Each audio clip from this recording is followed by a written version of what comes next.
Le réveil matinal le plus haut de la capitale sur la radio. La plus haute de la capitale. Du lundi au vendredi, de 7h à 10h. Vous êtes sur les 104.5 Urban FM, la station urbaine, et vous écoutez le Da Fresh Morning. C'est le réveil matinal le plus haut de la capitale sur la radio. La plus haute de la capitale, vous avez le 02 54 24 24 si vous voulez envoyer des WhatsApp. Et c'était un bon réveil matinal ou une bonne journée à toutes les personnes que vous aimez et qui sont bien connectées sur Urban FM 104.5, la station urbaine. Je fais un big up spécial à Vanessa qui nous envoie des WhatsApp via notre Facebook et qui est connectée sur les 104.5. Luc Ondias, bonjour. Bonjour. Comment tu vas? Ça va comme un jeudi matin. Le jeudi matin, il y a quoi?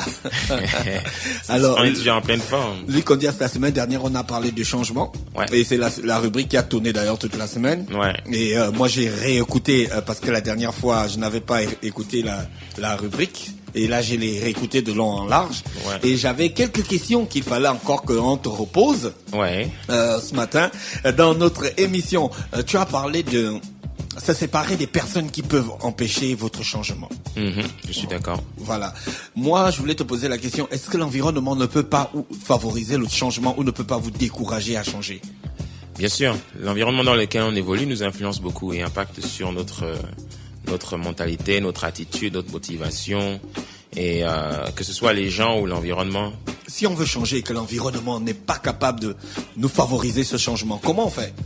Alors, moi j'ai une philosophie qui dit que ce n'est pas à l'environnement de déterminer si tu vas changer ou pas. C'est à toi d'influencer l'environnement. D'accord. C'est-à-dire, quel que soit l'environnement dans lequel tu es, je suis convaincu que chaque être humain, chacun d'entre nous, on a quelque chose en nous qu'on doit libérer et qui peut nous permettre de nous élever au-dessus de cet environnement-là. Ouais. Parce que tout simplement, si on garde toujours comme excuse que l'environnement dans lequel on est ne nous permet pas de changer, ne nous permet pas d'évoluer, de réussir, alors on a toutes les excuses du monde pour ne rien faire. Alors que on a des histoires de gens qui étaient dans des environnements pires que le nôtre et qui pourtant, ce sont des gens qui ont fait la différence.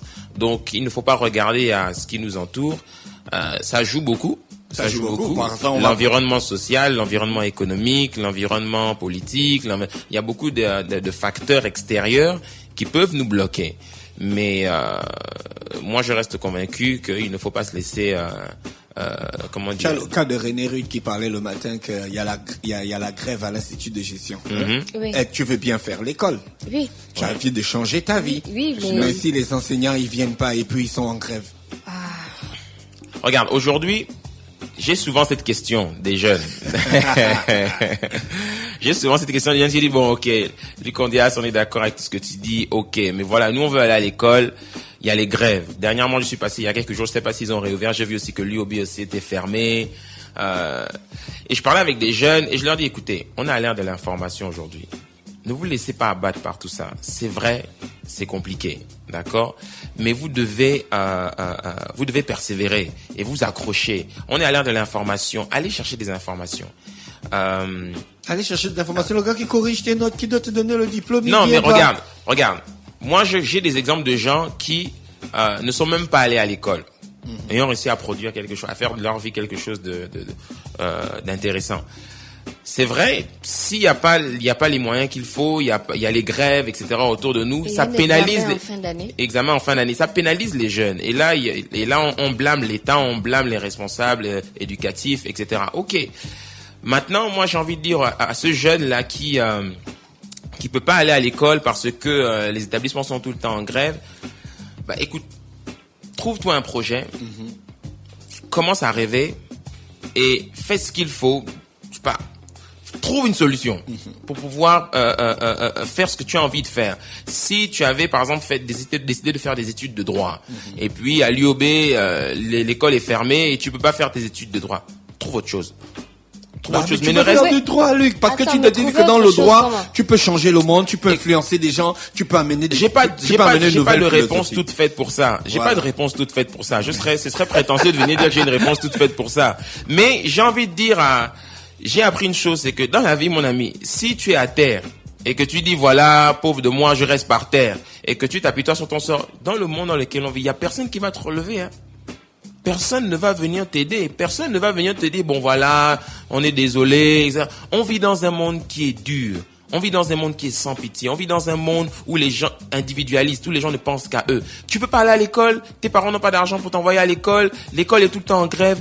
Écoute, travaille, va trouver un taf, commence à gagner de l'argent, fais quelque chose, mais ne reste pas sans rien faire. C'est-à-dire, moi, ma philosophie, mon mot d'ordre, c'est ne reste pas sans rien faire. Trouve une solution. Je sais pas si tu te rappelles du film, j'aime beaucoup ce film de Denzel Washington, John Q. Tu te rappelles de ce film-là? Ouais.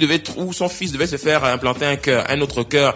Et puis, tous les médecins de l'hôpital lui ont dit, il y a rien à faire, votre fils va mourir. Il a pris Et ça, il va voir sa femme. Il dit à sa femme, j'ai fait tout ce qu'il fallait faire. L'enfant va mourir avant la fin de la journée. Elle lui a dit, j'en ai rien à faire. Tu te débrouilles. Tu trouves une solution. Même, je m'en fous. Tu trouves une solution.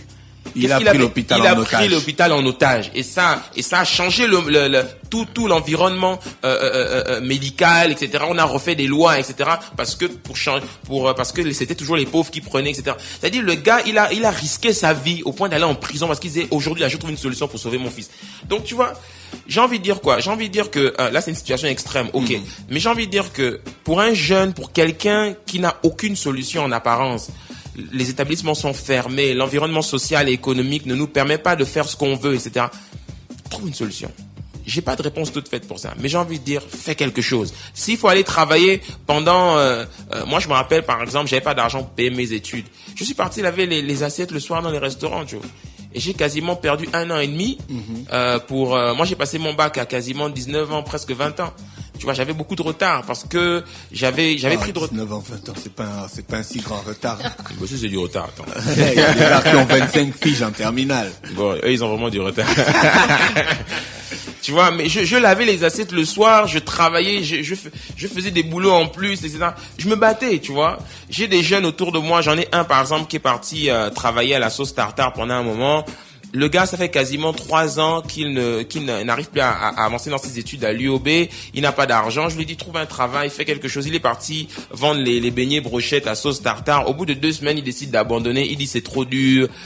Il fait chaud. Le patron nous met la pression. J'ai dit, mais gars, c'est le seul boulot que t'as pu trouver. Au moins, t'avais ton petit 150 000 à la fin du mois. Ça te permettait d'arrondir tes fins de mois. Maintenant, tu dis, c'est trop compliqué, j'arrête. Maintenant, tu fais quoi? T'es assis à la maison, tu fais rien. Tu vois.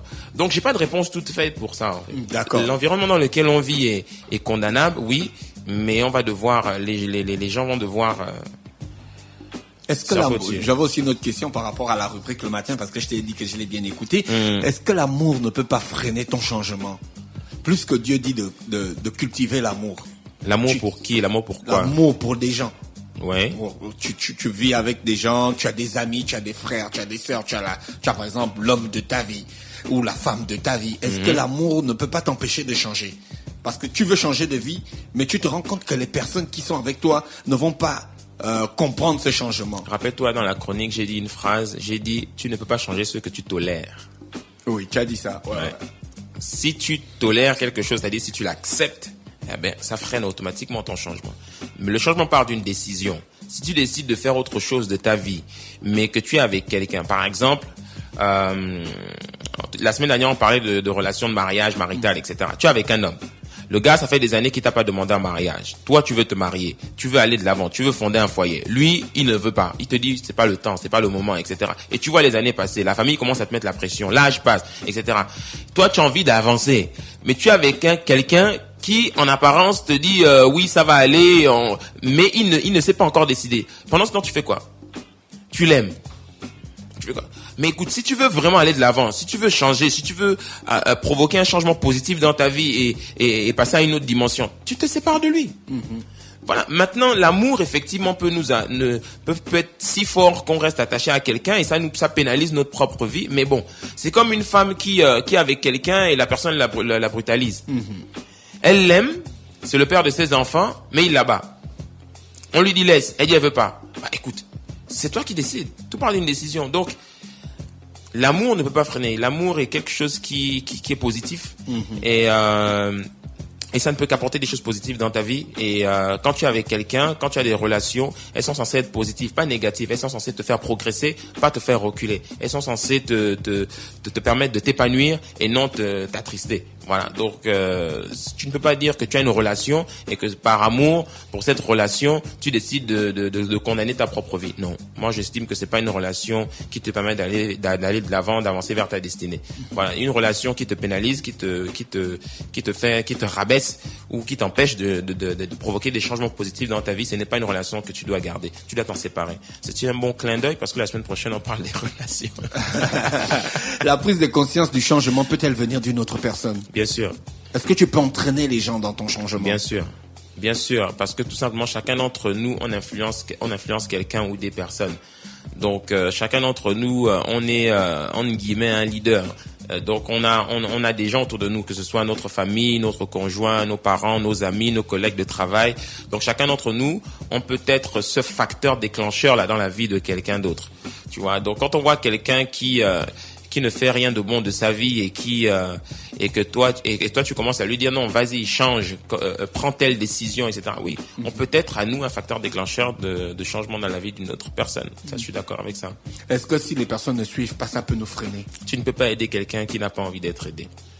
Donc, si tu donnes un conseil à quelqu'un... Mais comment tu sais que la personne n'a pas envie d'être aidée? Parce que tout simplement... Parce que tu sais que si tu aides la personne, ça peut améliorer les conditions de vie. Parce que tu donnes le conseil à la personne et elle n'écoute pas tes conseils. Il y a des gens qui n'ont pas la conscience, Luc. Bah alors, il faut le laisser prendre conscience, il faut le laisser... À quel moment? Peut-être que la compréhension ne se fait pas de la même façon. Il y a des gens qui ont besoin d'un peu plus de temps. Je sais pas, de temps. Mais ça ne veut pas dire que la personne n'a pas envie. Je suis d'accord. Voilà. Non, mais je suis tout à fait... Ils vont non possible tout le temps du monde. Non, je parle pas non plus. Attends, le monde est on va pas être là pour attendre les gens. Non, mais je suis d'accord. Si quelqu'un, tu lui donnes des conseils avisés et qu'il ne change pas. Il y en a, ils ne changent pas volontairement parce qu'ils n'ont pas envie, tout simplement. Et il y en a d'autres parce que bon, la prise de conscience prend du temps et donc il faut lui laisser le temps de mûrir. Et voilà. Maintenant, si il est dans une situation qui fait que le processus de réflexion lui attire des problèmes et parce qu'il est dans une situation compliquée et autre, bah écoute, faut le laisser parce que tu peux pas imposer à quelqu'un de changer, c'est à lui de décider de changer. Voilà, donc tu peux pas imposer à quelqu'un. René, tu veux changer ton stress ou bien tu avais une... Oui, tu avais une question. Non, je vais pas changer mon stress. Non, juste rappeler que les conséquences, ça conseille mieux que les conseils.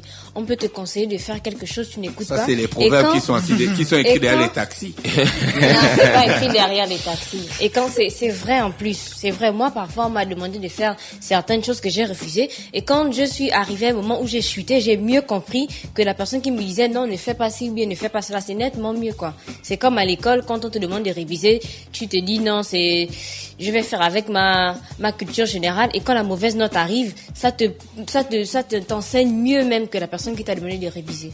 Il n'y a pas meilleur enseignant que la vie elle-même. Donc, oui.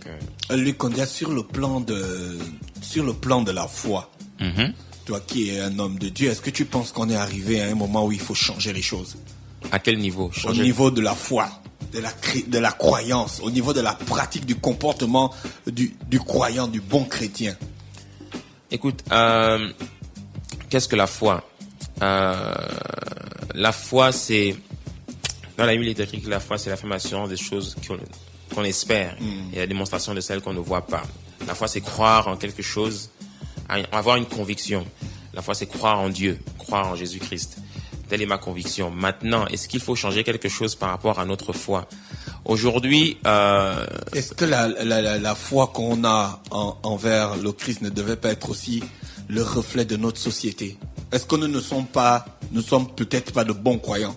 Parce qu'on vit toujours dans les mêmes choses, on vit dans les mêmes comportements. La société n'évolue pas. La société, si la société évolue, c'est que les hommes évoluent. La société est ce qu'elle est aujourd'hui parce que les gens ont rejeté le Christ. Les gens l'ont rejeté. Donc ils ont refusé de changer selon ces lois. Le Christ est venu apporter un message d'amour et de paix.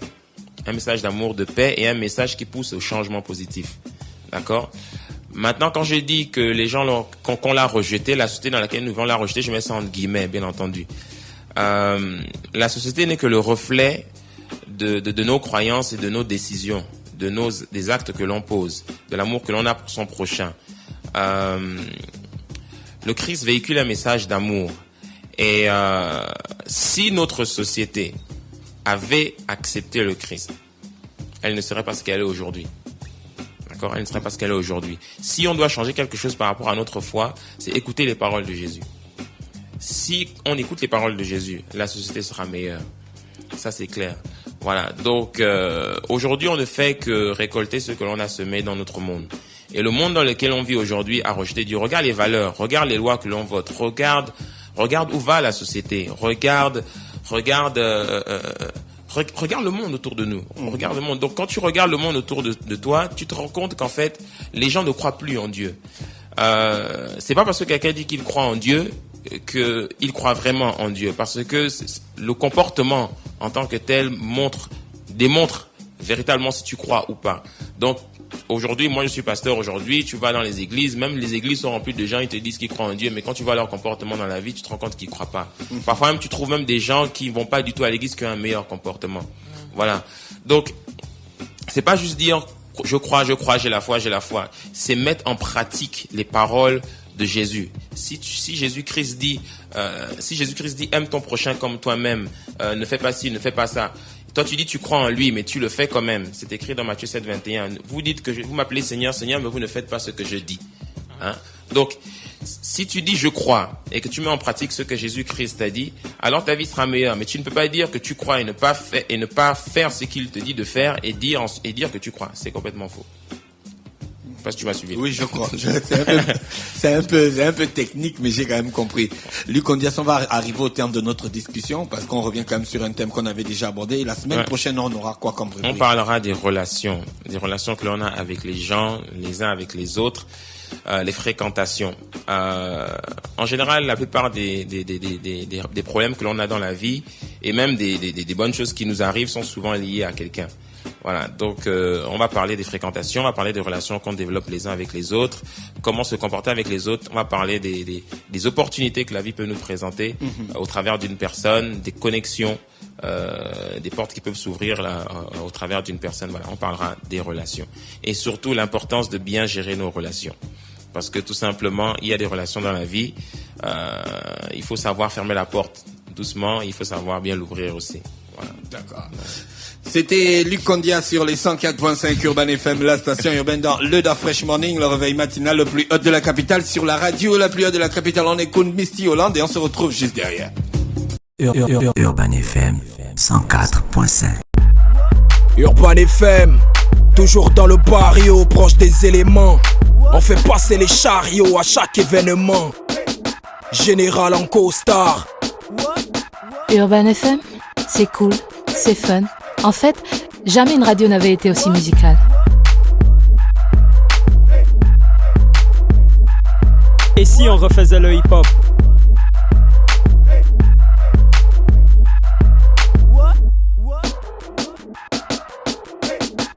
L'équipe nationale de la FM. C'est 100% musique urbaine, c'est notre radio préférée. Urban FM, je te kiffe. Toutes mes exclusivités et toute mon actualité, c'est sur Urban FM. C'est frais, c'est maintenant et c'est pour des générations. Urban FM 104.5.